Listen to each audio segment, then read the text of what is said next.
नमस्कार, स्वागत है आप सभी का न्यूज प्लस 21 में। मैं हूं आपके साथ अंजलि जायसवाल। राजधानी रायपुर में श्री बालाजी कल्याण मंदिर तिलक नगर गुड़ियारी के प्रांगण में 17 से 21 दिसंबर तक चलने वाला 5 करोड़ विष्णु सहस्त्रनाम पाठक golden book of world record में दर्ज हुआ। वहीं इसके पहले पेरी अरुणा ने भी अच्छी पहल करते हुए 225 बच्चों को विष्णु सहस्त्रनाम पारायण पाठ की शिक्षा दी है। बता दें कि इसके पूर्व 16 से 19 दिसंबर तक श्री जगन्नाथ मंदिर गायत्री नगर में पेरी अरुणा के तिलक भारती शाला के 225 बच्चों को विष्णु सहस्त्रनाम पारायण पाठ की शिक्षा दी। इसके साथ ही ललिता परिवार, राज राजेश्वरी आश्रम, राजिम के पवन दीवान आश्रम के बच्चों तथा अन्य भक्तजनों के द्वारा विष्णु सहस्त्रनाम पारायण पाठ 19 दिसंबर को संपन्न हुआ। पेरी अरुणा ने बताया कि विष्णु सहस्त्रनाम पारायण पाठ को लेकर 2 महीने से तैयारी की थी। आस्था के साथ 1 करोड़ विष्णु सहस्त्रनाम पारायण पाठ का प्रण लिया था। पेरी अरुणा के अनुयायी में तिलक भारती स्कूल, गुड़ियारी व गोंदवारा के बच्चे शामिल हुए। वहीं गुड़ियारी स्थित बालाजी मंदिर में भी 5 करोड़ विष्णु सहस्त्रनाम पारायण पाठ में विशेष भूमिका निभाया। इसलिए 5 करोड़ विष्णु सहस्त्रनाम पाठ golden book of world record में दर्ज हुआ। इस पुनीत कार्य के लिए पेरी अरुणा ने भी सभी भक्तजनों का आभार जताया है।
क्या चल रहा?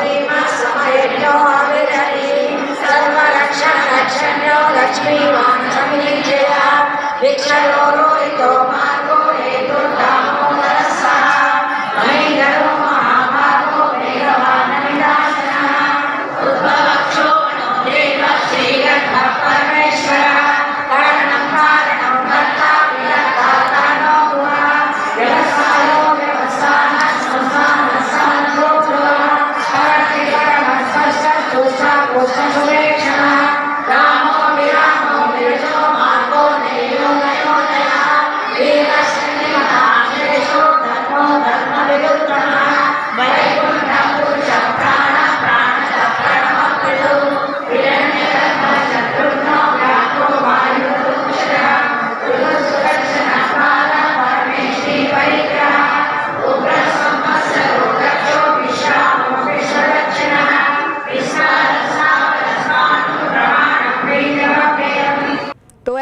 तमाम जानकारियों से लगातार अपडेट रहने के लिए देखते रहिए न्यूज़ प्लस 21, आपके हक की बात।